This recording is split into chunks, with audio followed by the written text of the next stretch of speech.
अध्याय 7. विविध कथा निरूपणम. नाना प्रकारच्या गोष्टींचे वर्णन.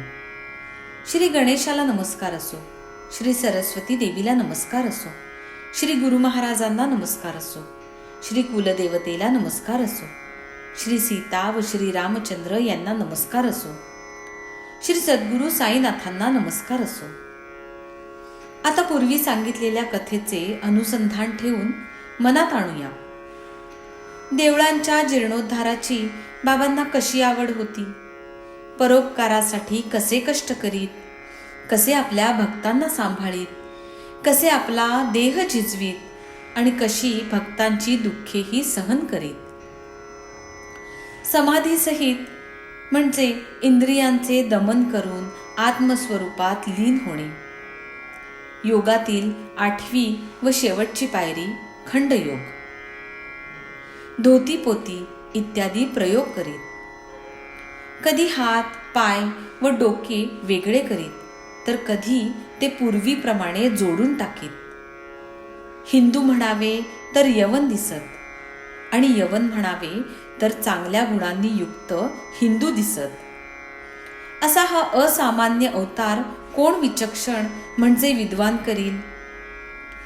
बाबांची जात हिंदू की मुसलमान याचा किंचितही पत्ता लागला नाही. त्यांचे वागणे दोन्ही पक्षांना सदा सर्वदा एकसारखे होते. हिंदूंचा रामनवमीचा सण सभा मंडपात पाळणा बांधवून आणि कथा कीर्तनासह स्वतः आपण करवीत. समोर चौकात पाळणा बांधला जाई आणि रामाचे कीर्तन करवून घेत आणि त्याच रात्री मुसलमानांना संदल म्हणजे उगाळलेले चंदन व त्याचे लहान लहान तुकडे एका ताटात ठेवून त्याची वाजत गाजत गावातून मिरवणूक काढणे आणि नंतर मशिदीत तेथल्या कोनाड्यात व भिंतीवर हाताने छापणे. ही प्रथा बाबांचा एक प्रतिष्ठित मुसलमान भक्त अमीर शक्कर याने उरुसाच्या दिवशी सुरू केली होती.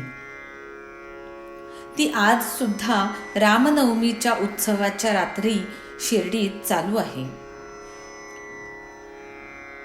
मिरवणुकीची परवानगी देत जमतील तितके मुसलमान जमवून समारंभाने संदलची मिरवणूक काढावीत. अशा प्रकारे दोन्ही उत्सव आनंदाने एकसारखे करवून घेत. रामनवमीचा दिवस आला म्हणजे कुस्त्या लावण्याची आणि घोडे तोडे पगड्या बक्षीस देण्याची भारी हौस. गोकुळ अष्टमीचा सण आला म्हणजे गोपाळकाला करवून घेत. तशीच मुसलमानांची ईद येता नमाज पढण्याला बंदी नव्हती. एकदा मोहरमचा सण आला आणि काही मुसलमान मशिदीत आले आणि म्हणू लागले की एक ताबूत बनवून गावात मिरवणूक काढावी का? बाबांनी आज्ञा दिल्याबरोबर ताबूत तयार झाला आणि 4 दिवस ठेवून दिला. 5व्या दिवशी लोकांनी खाली काढला. तरी बाबांच्या मनाला न सुख न दुःख. अविंध कान न टोचलेला मुसलमान म्हणावे तर त्यांचे कान टोचलेले होते. हिंदू म्हणावे तर सुनतेचा म्हणजे शिश्नाच्या म्हणजे पुरुषाच्या जननेंद्रियाच्या त्वचेचा छेद करण्याचा मुसलमानांचा एक विधी हा पुरावा होता. असा हिंदू न यवन बाबांचा पावन अवतार होता. त्यांना हिंदू म्हणावे तर त्यांचे सदा मशिदीत राहणे असे आणि यवन म्हणावे तर मशिदीत रात्रंदिवस अग्नी पेटलेला असे. मशिदीत जात्याचे दळण, मशिदीत घंटा व शंख वाजविणे, मशिदीत अग्निसंतर्पण म्हणजे अग्नीला अन्नाची आहुती देऊन तृप्त करणे. मग हे मुसलमान कसे? मशिदीत सदा भजन, मशिदीत अन्न संतर्पण म्हणजे लोकांना अन्न खाऊ घालून तृप्त करणे, मशिदीत अर्घ्य देऊन म्हणजे देवादिकांना सुवासिक पाणी अर्पण करतात तसे देऊन आपल्या पायांचे पूजन करू देणे. मग हे मुसलमान कसे? म्लेंछ म्हणजे परकीय किंवा यवन जातीच्या लोकांबद्दल सामान्यपणे योजायचा शब्द. तर म्लेंछ जाती जरी म्हणावी तर उत्तमोत्तम ब्राह्मण त्यांची पूजा करीत असत. अग्निहोत्री म्हणजे सकाळ संध्याकाळ अग्नीला शास्त्रोक्त होम देऊन अग्नी सतत राखण्याचे व्रत पाळणारे अत्यंत श्रेष्ठ समजले जाणारे ब्राह्मण.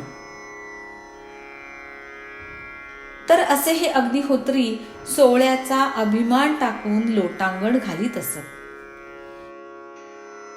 असे आश्चर्यचकित झालेले लोक प्रत्यक्ष अनुभव घेण्यासाठी जे येत तेही आपण तसेच वागत आणि दर्शन झाल्यावर मूग गिळत असत. अरे, जो सदा श्री हरीला शरण आहे त्याला हिंदू किंवा यवन कशाला म्हणावे? तो शूद्र असतो, अतिशूद्र असतो किंवा जाती शिवायचा असला तरी काय हरकत आहे? जाती हे अणुमात्रही माप नव्हे. ज्याला देहाचा अभिमान नाही, ज्याला हिंदू असोत वा मुसलमान असोत, सर्व सारखे, त्याला जातीचा भेदभाव नसतो. तो फकीराच्या पंक्तीला बसला तर मांसाहार करील अथवा प्रसंगानुरूप मासे वगैरे खाईल आणि तेथेच जरी कुत्र्याने तोंड घातले तरी त्याचे मन विटणार नाही. पुढच्या वर्षी दुष्काळ पडला तर पुरवठा व्हावा म्हणून शेतकरी मोटा बांधून म्हणजे मोठे पोते बांधून चालू वर्षाच्या धान्याचा साठा करीत असतो. त्याप्रमाणे बाबांच्या संग्रही गव्हाचे पोते होते, मशिदीत दळण्यासाठी जाते होते, पाखडायला सूप होते, प्रपंच चालवायला काही कमी नव्हते.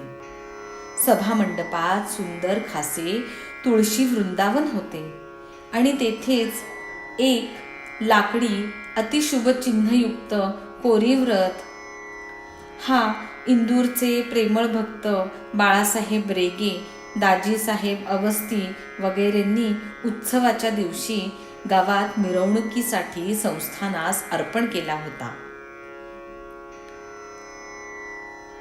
काही पुण्यगाठीशी होते म्हणूनच अशा चांगल्या सद्वस्तूची म्हणजे साक्षात परमेश्वराची भेट झाली आहे.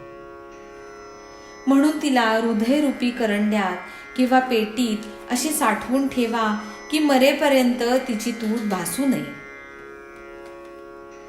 काही पूर्वजन्मी कमावलेले उत्तम भाग्य होते म्हणून हे साईबाबांचे पाय हाताशी आले आणि मनाला शांतता व संसारात काळजीपासून मुक्तता लाभली. पुढे कितीही सुखसंपन्न झालो तरी हे साई समर्थांच्या सहवासापासून मिळालेले सुख पुन्हा कधीही परत येणार नाही. मी ते सुख भोगून धन्य झालो आहे. आत्मानंद व एकाग्रता यांनी परिपूर्ण असा साई, त्याचे किती कौतुक वर्णन करू. जो जो त्याच्या पायी रमला त्याला त्याने आपल्या जागीच बसविला. बसण्यासाठी हरणाचे कातडे घेणारे व हातात संन्याशाची काठी धारण करणारे, तपश्चर्या करणारे, हरिद्वार इत्यादी तीर्थांच्या ठिकाणी राहणारे, भिक्षा मागून पोट भरणारे गोसावी, ऐहिक सर्वस्वाचा त्याग केलेले चतुर्थाश्रमी म्हणजे संन्यासी, संसार बंधने टाकून दिलेले त्यागी, उदासी म्हणजे गोसाव्यांचा एक पंथ, असे सर्व बाबांकडे येत असत. बाबा खूप बोलत चालत व हसत असत. त्यांच्या जिभेवर सदा सर्वदा अल्ला मालिक हे शब्द असत. त्यांना वाद वितंड आवडत नसे आणि त्यांच्याजवळ नेहमी चटका असे. त्यांना खडतर व्रताचे आचरण करण्याची आवड होती. ते शमी, ज्यांचे मनोविकार शांत झालेले आहेत असे, व दांत, ज्यांनी आपल्या ज्ञानेंद्रिये व कर्मेंद्रिये यांच्यावर ताबा मिळवला आहे असे बाबा होते. त्यांची वाणी पूर्ण वेदांत सांगत असे. अखेरपर्यंत बाबांचा पूर्ण पत्ता कोणाला लागला नाही. राव म्हणजे श्रीमंत असो किंवा रंक म्हणजे दरिद्री असो, सगळ्यांना सर्व बाबतीत सारखी वागणूक होती. लक्ष्मीपुत्र असो वा भिकारी असो, दोघांनाही तेथे सारखे माप होते. कोणाचेही बरे वाईट कर्म तसेच मनातील मर्म त्यांना ठाऊक असे आणि त्याची खूण व तात्पर्य सांगून ते भक्तांना खूप आश्चर्यचकित करीत असत. ज्ञानाचे ते भांडार होते, परंतु अज्ञानाचे ते सोंग करीत. मानपान मिळवण्यासाठी खटपट करणे म्हणजे त्यांना मोठे कष्टप्रद वाटे. अशा प्रकारची साईबाबांची लक्षणे होती. शरीर जरी मानवाचे होते तरी त्यांची करणी अपूर्व व देवाची होती. शिर्डीतला प्रत्यक्ष देव तो हाच, अशी तेथील सर्व लोकांची भावना होती. काय बाबांचे चमत्कार! मी पामर ते किती म्हणून वर्णन करू. देवादेवळांचे जीर्णोद्धार बाबांनी अपार करविले. शिर्डी येथे तात्या पाटलाच्या हातून शनी, गणपती, शंकर पार्वती, मारुती व ग्रामदेवता यांची सुस्थिती लावून दिली. लोकांपासून दक्षिणेच्या निमित्ताने बाबा जो पैसा घेत त्यातील काही ते धर्मार्थ वाटीत, तर काही तो तसाच देऊन टाकीत असत. कोणाला रोज 30 रुपये, कोणाला 10, कोणाला 15 व 50 मनाला वाटेल त्याप्रमाणे मोठ्या खुशीने वाटीत असत. हा तर सर्व धर्माचा पैसा. तो घेणाऱ्याचाही तसाच पूर्ण विश्वास होता. बाबांची देखील त्या पैशाचा विनियोग चांगल्या कामासाठी व्हावा अशीच इच्छा होती. बाबांच्या दर्शनाने कित्येक लोक पुष्ट झाले, कित्येक दुष्टांचे सुष्ट झाले, कित्येकांचा कुष्ट गेला आणि कित्येक अभिष्ट म्हणजे कल्याण पावले. कित्येक अंजन किंवा पालारस घातल्याशिवाय आंधळ्याचे डोळस झाले, तर कित्येक पंगूंना बाबांचे पाय धरताच चालता येऊ लागले. बाबांचा महिमा अनिवार्य होता, त्याचा पार कोणासच लागत नव्हता. त्यांच्या दर्शनासाठी अपरंपार व चौबाजूंनी यात्रा येऊ लागली. धुनीजवळ त्याच जागी मलमूत्राते विसर्जून, कधी पारवसे म्हणजे स्नान केल्याशिवाय किंवा कधी स्नान करून बाबा सदा ध्यानात गढलेले असत. डोक्याला छानसे पांढरे पागोटे, कमरेला स्वच्छ धोतर व अंगात सदरा असा आरंभी त्यांचा पेहराव असे. सुरुवातीला साईबाबा गावात वैद्यकी करीत, पाहून पाहून दवा देत. त्यांच्या हाताला बरेच यश होते, म्हणून ते प्रख्यात हकीम म्हणून नावाजले. एकदा एका भक्ताचे डोळे सुजून लाल झाले आणि बुबुळे रक्तबंबाळ झाले. शिर्डीत वैद्य मिळेना. भक्त बिचारे भावार्थी. त्यांनी बाबांना दाखविले. लगेच बाबांनी बिब्बे ठेचून तयार करविले. अशा डोळ्यांच्या दुखण्याला कोणी काड्यांनी सुरमा लावतील, कोणी गाईच्या दुधाच्या घड्या ठेवतील, कोणी थंडगार कापराच्या वड्या ठेवतील, तर कोणी अंजनाच्या म्हणजे काजळाच्या पुड्या देतील. परंतु बाबांचा तर उपायच वेगळा होता. त्यांनी स्वतः आपल्या हाताने बिब्याचा एक एक गोळा उचलला आणि एक एक डोळ्यात दाबून भरला आणि वाटोळा फडका गुंडाळला. दुसऱ्या दिवशी डोळ्यांची पट्टी सोडली, वर पाण्याची धार धरली आणि होती ती सगळी सूज पार निवळून बुबुळे स्वच्छ झाली. डोळ्यांसारखा नाजूक भाग, परंतु बिब्याने मुळीच आग झाली नाही. बिब्याने डोळ्यांचा रोग पळविला. असे बाबांचे अनेक अनुभव होते. बाबांना धोती पोती माहीत होती. लोकांची नजर चुकवून ते एकांत जागी जात. आंघोळ करताना आतडी ओकून बाहेर काढीत आणि धुवून वाळण्यासाठी टाकीत. मशिदीपासून जितकी दूर विहीर आहे तितकेच पुढे एक वडाचे झाड आहे. त्याच्याही पलीकडे दुसरी एक विहीर आहे. तेथे 2 दिवसाआड ते जात असत. भर दुपारी कडक ऊन, कोणी तेथे नाही हे पाहून बाबा स्वतः विहिरीतून पाणी काढून तोंड वगैरे धुत असत. असो, अशा एका प्रसंगी ते अंघोळीला बसले असताना घाईघाईने आतडी काढून त्या जागी ते धुवू लागले. बोकडाला कापल्यानंतर खाटीत त्याची आतडी आत बाहेर उघडी करून धुवून घडीवर घडी घालून चांगली स्वच्छ करतात, त्याचप्रमाणे बाबा आपली आतडी काढून आत बाहेर स्वच्छ धुवून जांबाच्या झाडावर पसरीत असत आणि लोकांना खूप आश्चर्यचकित करीत असत. त्यांची ही स्थिती डोळ्यांनी पाहिलेल्यांपैकी काही मंडळी अजून शिर्डीत आहेत. ते म्हणत, खरोखरच ही अजब वल्ली होती. ते कधी खंडयोग लावीत तर कधी हात पाय वेगळे करीत. मग मशिदीत ठिकठिकाणी अवयव सुटे पडत. बाबांच्या देहाचे तुकडे तुकडे झालेला मोठा देखावा पाहण्यासाठी पुष्कळ लोक धावून धावून येत, परंतु त्यांना बाबा अखंड दिसत. एकदा असा प्रकार पाहून एक पाहणारा फार घाबरला. मशिदीत ठिकठिकाणी 4ही कोनाड्यात बाबांच्या शरीराचे तुकडे दिसत आहेत. मध्यरात्र झालेली आहे, जवळ कोणी नाही. कोणा दुष्टाने बाबांना ठार केले असेल बरे? कोणी हा अत्याचार केला असेल बरे? कोणाला सांगू म्हणावे तर मीच उलटा टांगला जाईल. असा विचार मनात येऊन तो बाहेर जाऊन बसला. बाबांची ही काही योग साधना असेल असे त्याच्या स्वप्नीही नव्हते. बाबांच्या शरीराची ती छिन्न भिन्नता पाहून त्याच्या हृदयात भीतीने धडकीच भरली. कोणाला तरी हा प्रकार कळवावा असे त्याच्या मनात फार आले, परंतु प्रथम बातमी देणारा मीच गुन्हेगार ठरेन म्हणून दुसऱ्या कोणाला सांगण्याची त्याला हिंमत झाली नाही. मनात असंख्य कल्पना येऊ लागल्या. म्हणून पहाटे पुन्हा जाऊन पाहू लागला तर त्याला मोठे आश्चर्य वाटले.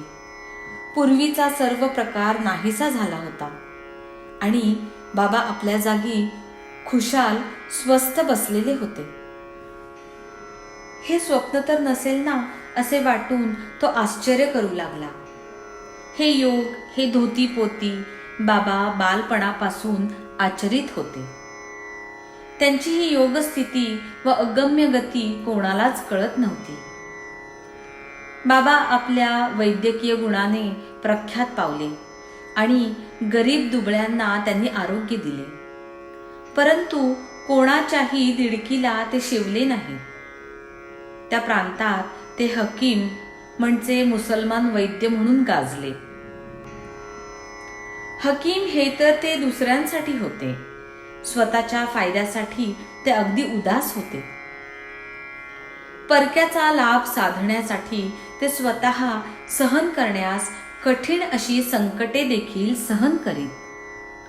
याबद्दलची एक विलक्षण कथा श्रोत्यांना मी वर्णन करतो, ज्यामुळे बाबांची व्यापकता व दयार्द्रता कळेल. सन 1910 साली दिवाळीत धनत्रयोदशीच्या दिवशी बाबा धुनीजवळ सहज लाकडे जाळीत बसले होते. धुनी भयंकर तापलेली होती.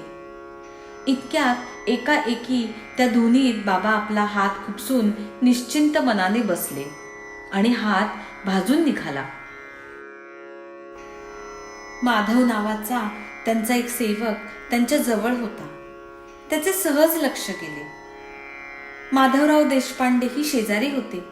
तेही लगेच धावले आणि बैठक मारून कमरेला विळखा घालून बाबांना त्यांनी मागे ओढले. मग ते बाबांना काय विचारू लागले ते पहा. हा हा देवा, हे काय केले? देशपांड्यांनी असे म्हणताच बाबा शुद्धीवर आले आणि म्हणाले, अरे बगलेतले एक पोर निसटले आणि एकाएकी भट्टीत पडले. एका लोहाराची स्त्री आपल्या नवऱ्याची हाक ऐकून धाकाने पोराला बगलेत मारून भट्टीचा भाता फुंकू लागली. फुंकता फुंकता लक्ष चुकली आणि बगलेत पोर आहे हे विसरली. पोरती अति चुळबुळी तेथून निसटली आणि भट्टीत पडताच मी उचलली. त्या पोरीला काढायला मी गेलो तर हा प्रकार घडला. भाजू दे रे मेला माझा हात, पोरीचा प्राण तर वाचला. आता या हाताच्या दुखण्यासाठी कोणता व कोणाकडून उपाय करून घ्यावा म्हणून माधवरावांनी चांदोरकरांना सविस्तर पत्र टाकले.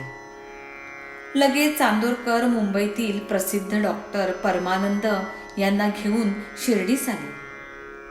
जळजळ कमी होण्याला उपयोगी पडतील अशी नाना प्रकारची औषधे घेऊन डॉक्टर परमानंदांसह नानासाहेब साईबाबांच्या चरणांशी येऊन ठेपले.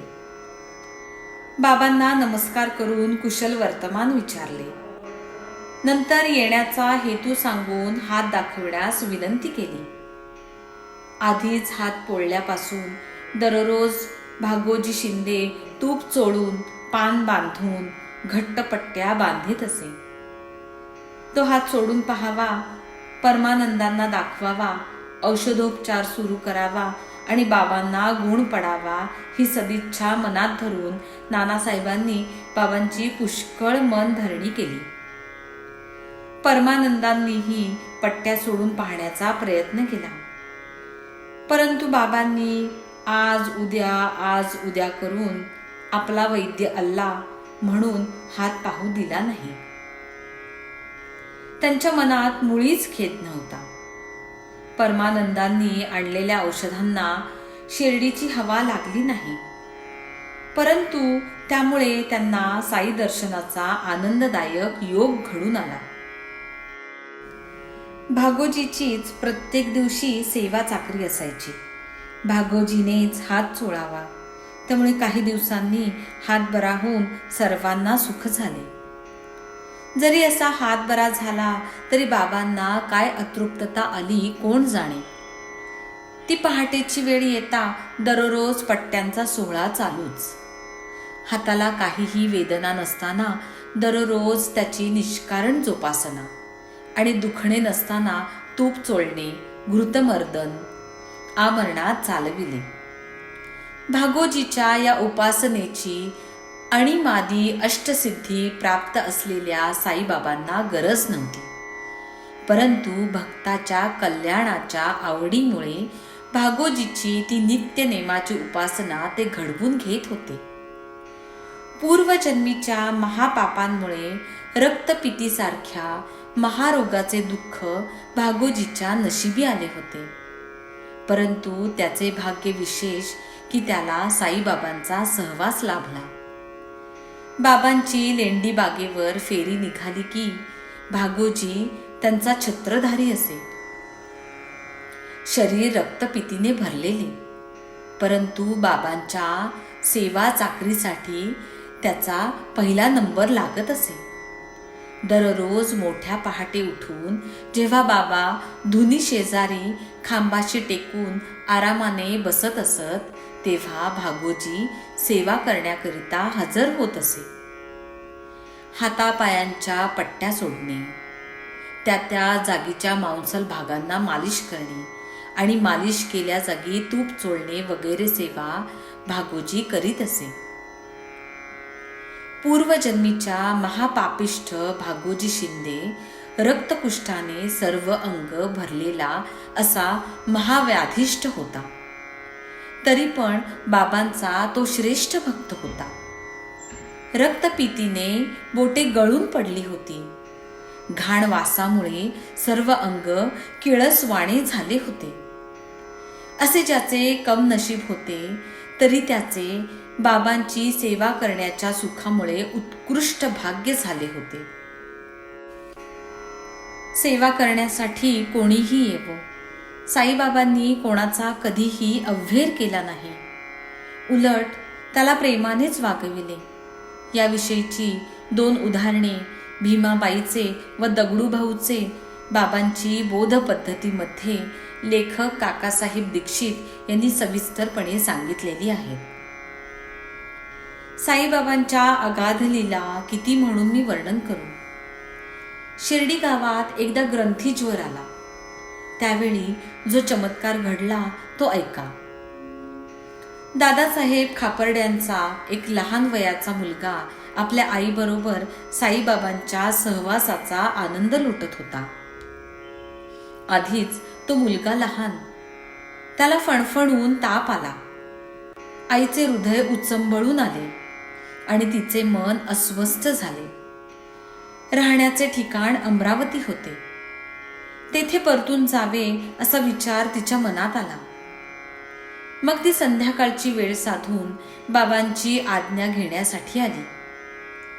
संध्याकाळची लेंडीची फेरी आटोपून बाबा वाड्यापाशी आले असता त्या बाईने जवळ जाऊन बाबांचे पाय धरले आणि घडलेली सर्व गोष्ट निवेदन केली. आधीच स्त्रियांची जात घाबरी, त्यात मुलाची शिरशिरी म्हणजे थरथर कापणे थांबत नव्हते. ग्रंथीज्वराची भीती पण भारी होती. म्हणून घडलेले सर्व ती पुन्हा पुन्हा नीट सांगू लागली. त्यावर बाबा मृदू शब्दात म्हणाले, आकाशात ढग आले आहेत म्हणजे संकटे आली आहेत. पाऊस पडून पिके पिकतील आणि ढग वितळून जातील म्हणजे संकटे आली तशी निघून जातील. भीता कशाला? असे म्हणून त्यांनी आपली कफनी कमरेपर्यंत वर उचलून ताज्या व चांगल्या टवटवून उठलेल्या गाठी सर्वांना दाखविल्या. कोंबडीच्या अंड्या एवढ्या त्या 4 गाठी चारी बाजूंना होत्या. बाबा म्हणाले, हे पहा, तुमच्यासाठी मला हे संकट भोगावे लागते. बाबांचे असे हे दिव्य व अलौकिक कृत्य पाहून लोक आश्चर्यचकित झाले. आपल्या भक्तांसाठी संत अनेक दुःखे कशी भोगतात पहा. त्यांचे हृदय मेणापेक्षाही मऊ असते. आतून बाहेरून जणू काही लोणीच. त्यांचे भक्तांवरचे प्रेम स्वार्थाशिवायचे असते. भक्तच त्यांचे जाती बांधव असतात. एकदा असा प्रकार घडला. नानासाहेब चांदोरकर नंदुरबार सोडून पंढरपुरास जाण्यास निघाले. नानासाहेब मोठे भाग्यशाली. साईंची अनन्य सेवा फळास आली. पृथ्वीवरील वैकुंठाची म्हणजे श्री विष्णूच्या विठोबाच्या निवासस्थानाची प्राप्ती झाली. तेथे मामलतदार म्हणून नेमणूक झाली. नंदुरबारी हुकूम येताच लगेच हजर व्हायचे होते म्हणून तातडीने निघण्याची तयारी केली. मनात विठोबाच्या दर्शनाचाही हेतू होता.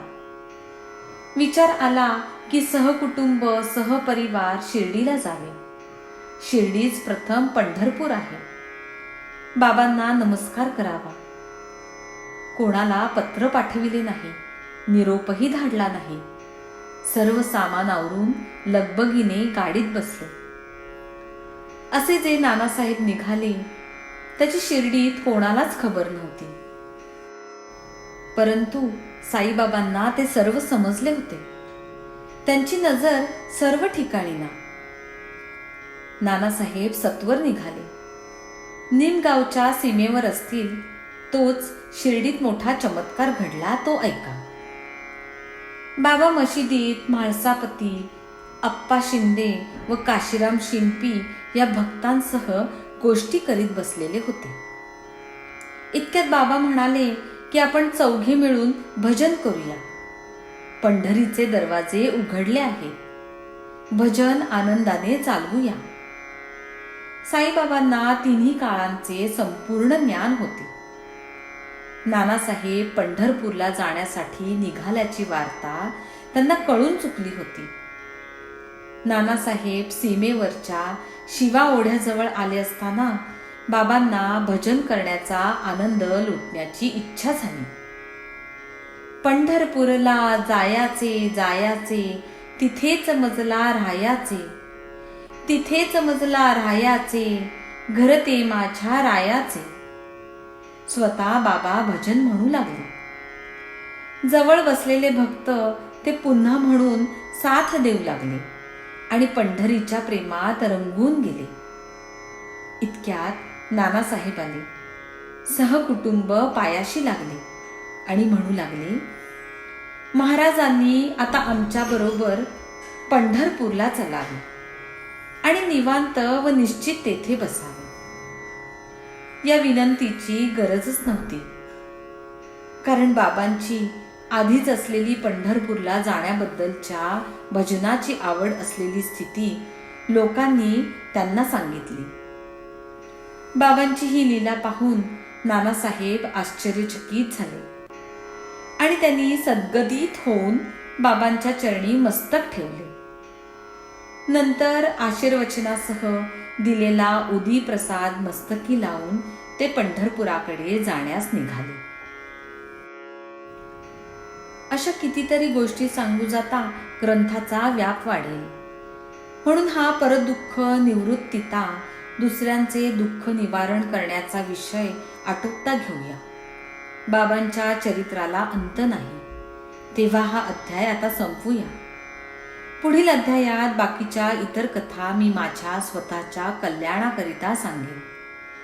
ही मीपणाची अहंवृत्ती मनात जिरवू जाता जिरत नाही. हा मी कोण हे निश्चितपणे कळत नाही.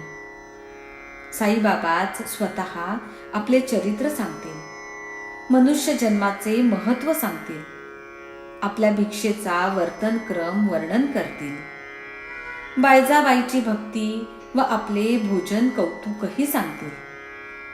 म्हाळसापतीला व तात्या कोते पाटलाला बरोबर घेऊन बाबा मशिदीत कशा तऱ्हेने झोपत तेही ऐका. हेमाडपंत साईबाबांना शरण आले आहे. मी भक्तांच्या पायांची वहाण आहे असे ते म्हणवून घेतात. त्यांना साईबाबांची आज्ञा हाच आधार आहे. येथवर निरूपण झाले. सर्वांचे कल्याण असो.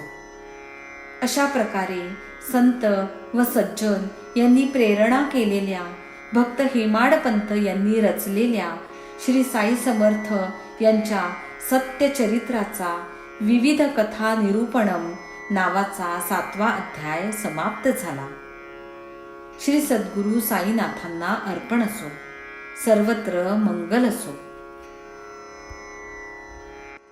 शिर्डी सजाचे लागतील पाय, टळती अपाय सर्व त्याचे.